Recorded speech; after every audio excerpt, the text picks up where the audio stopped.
इंग्लैंड इंडियाला په دریم ټیسټ میچ کې یو ډیر غټ شکست ورکو. دریم ټیسټ میچ یو ډیر تھریلینګ میچ شو، یو ډیر ګرم میچ شو چې انډیا دا میچ بایلو، خو میچ ډیر قریبي میچ وو، ډیر زبردست میچ شوی دی. تماشایانو ډیر انجوای کړل دی، د انډیا کرکټ فینس، د انګلند کرکټ فینس ډیر زیات انجوای کړی دی، ځکه په دې گیم کې، په دې میچ کې د انګلند او د انډیا کھلاړیان یو بل سره ګرم شوي هم، جګړې پکې هم شوي دي.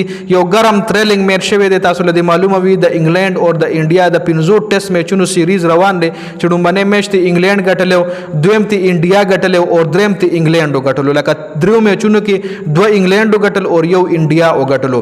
دا مکمل سکور کارت د تاسو له سکرین باندې ښکاري. لومبنی اننګز کې انګلند کړیو 387 رنزونه، 387 باندې ټوټل ټیم آوټ شو چې په دې کې ذکرال 18 کړو. هایست سرسری سکور کارت باندې خبره کو، تاسو لا ډیټیل سره ښکاری کچره ډیټیل سره ګورئ ویډیو او دروي. خاروډ پکې 104 رنزونه کړو، هایست سکور پکې جوروټ چې جوروټ یو زبردست کھلاړي دی، ورو هغه ثابت کا. بل پکې بن سټوک 44 کړی دی، جیمی سمث پکې 51 کړی دی او برایډن سکارس پکې اخیره کې 56 رنزونه کړی دي. د انډیا طرف بومرا یو ځل بیا 15 وکټ اشتري دي، 74 رنز ور کړی دي. سراج پکې 2 وکټ اشتري دي، 85 رنز ور کړی دي. نتیش ریډي 17 اوور کې 62 2 وکټي او رویندرا جډیجا 29 رن ورکړي دي، یو وکټ. دا خو د انګلند لومبنی اننګز. بیا ورپسې انډیا په لومبني اننګز کې په 387 انډیا موټ شوی دا، مطلب 387 انګلند هم کړي، ورپسې 387 انډیا هم وکړل.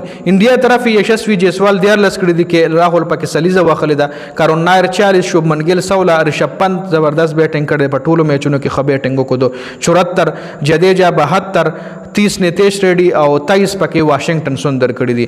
د انګلند طرف کریس ووکس 3 وکټ اشتري دي، 2 وکټ جوفرا آرچر اشتري دي، یو پکې برایډن کارس اشتري دي، 2 پکې بن سټوکس اشتري دي او یو پکې شعیب بشیر اشتري دي. خدا خو لومبنی اننګز د دواړو لوبډلو شو جی.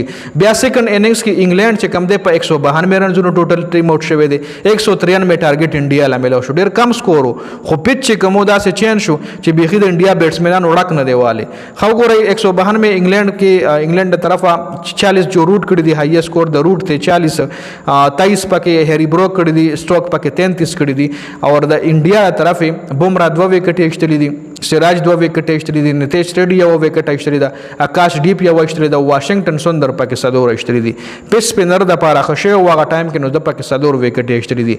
خو بیا ورپسې انګلند انډیا په سیکنډ اننګز په 170 رنزونو باندې ټوټل ټیم آوټ شوی دی او په 22 رنزونو باندې انګلند دا میچ ګټلې دی. 170 باندې سنگ آوټ شوی دی، یشسوي جیسوال په 0، کے ایل راهول په 39، کارون نایر په 14، شوبمن ګیل په 6، آکاش ډیپ 1، پنت 9، جډیجا 61، جډیجا اخیره پورې ولاړو جی، نٹ آؤٹ پاتې شوی دی ښکاري دله. واشنگټن سندر 0، نتیش ریډي 13، بومرا 5، سراج 4. د انګلند طرف ښه بالنګ چې کم دی کریس ووکس او جوفرا آرچر او بن سټوک کړی دی. کریس ووکس خو یو وکټ اشتلی دا، جوفرا آرچر 16 اوور 55 3 وکټي، بن سټوک 24 اوور 48 3 وکټي، 2 وکټي برایډن کارس اشتلی دي او یو وکټ پکې شعیب بشیر اشتلی دا. نو یو ډیر ګرم میچ 22 رنزونو باندې بایلل شوی دی جی.